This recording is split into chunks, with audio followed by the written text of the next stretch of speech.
Hey yogis, it's David Good from David Good Yoga. I thought I would answer one of the email questions that I got. I recently got a question from a student who was wondering how I became a yoga teacher, what was the process.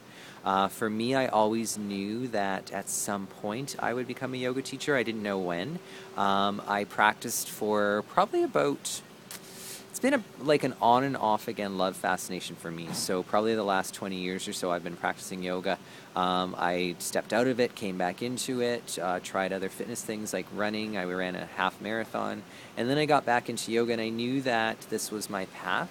I chose a school by looking around and finding different schools, practicing at a whole bunch of different studios. And 4 years ago, when I moved to Toronto from Vancouver, I found Octopus Garden.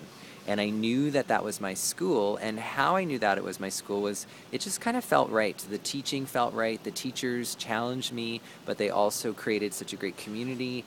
I then enrolled in their teacher training, and the funny thing is the first time they didn't have enough students, so I actually ended up taking that money and going to Mexico on a retreat with them, which was amazing.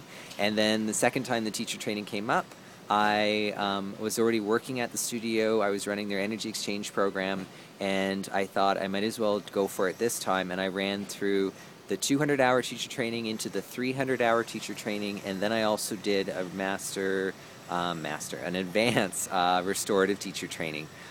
So I overloaded on the teacher training. I got myself so hooked up, but it was awesome. I figure the best thing I could have done is just to kind of jump right in, and that's what I did. So to answer your question, long story short, how did I get into teacher training? I guess I always knew it was there. I always knew as a kid that I wanted to be a teacher somehow. And joy, oh joy, I get to do this now as a living as a yoga teacher. I'm a full-time yoga teacher in Toronto.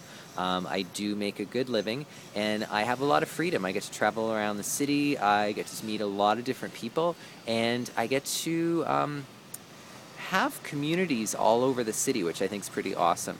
So if you are thinking about being a yoga teacher, you can always send in your questions. I'll help you out, give you some ideas, some studios that I love that have great teacher training. If you have any comments, attach them below, and let's keep each other posted. Talk to you soon. Bye. Namaste.